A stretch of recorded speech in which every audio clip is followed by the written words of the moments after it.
চারটি আবাসিক হলের ভোট গ্রহণ হয়েছে এবং অনেকেই দুশ্চিন্তাগ্রস্ত ছিল যে চারটি হল একই সঙ্গে একটা উদয়ন মাধ্যমিক বিদ্যালয় উচ্চ বিদ্যালয়ে যে একই সঙ্গে চারটা হল কি করে কাজ করবে, কিন্তু আমরা চারটা ভিন্ন ভিন্ন গেট তৈরি করেছিলাম যে চারটি ভিন্ন ভিন্ন গেট দিয়ে চারটা ভিন্ন ভিন্ন হল তাদের ছাত্ররা এবং আমাদের শিক্ষার্থী ভোটাররা তারা ভোট দিয়েছেন।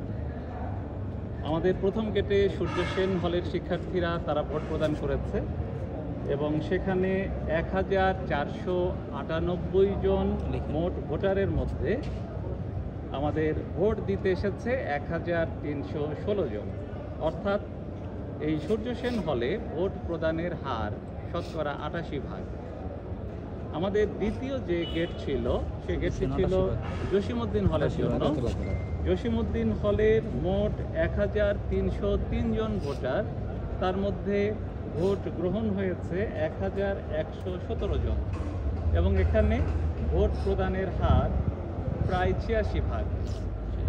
আমাদের 3 নম্বর গেট জিয়াউর রহমান হলের জন্য, সেখানে মোট 1753 ভোটারের মধ্যে ভোট প্রদান করেছে 1315 জন। এখানে ভোট গ্রহণের বা প্রদানের হার 75%। আর আমাদের চতুর্থ যে গেটটি আমরা ব্যবহার করেছি শেখ মুজিবুর রহমান হল, এখানে 1609 জন মোট ভোটার, এর মধ্যে ভোট গ্রহণ হয়েছে 1393 জন, অর্থাৎ 87%। কিন্তু আমাদের যে আসল অপেক্ষা যে কোন প্রার্থী কত ভোট পেল সেটার জন্য আমাদের অপেক্ষা করতে হবে।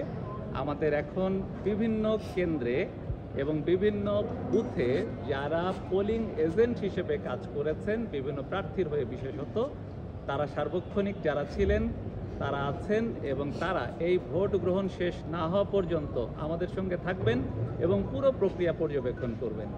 আমি বিশেষ করে আপনাদেরকে ধন্যবাদ জানাতে চাই এ কারণে যে আপনারা নিবিড়ভাবে সারাদিন ছিলেন, পর্যবেক্ষণ করেছেন এবং কোনো ধরনের আমাদের কতটুকু শান্তিপূর্ণ এবং সুশৃঙ্খলভাবে এবং নিয়মতান্ত্রিকভাবে তাদের অধিকার প্রয়োগ করেছে সেটা আপনারা পর্যবেক্ষণ করেছেন এবং সেটি প্রচার করতে পেরেছেন।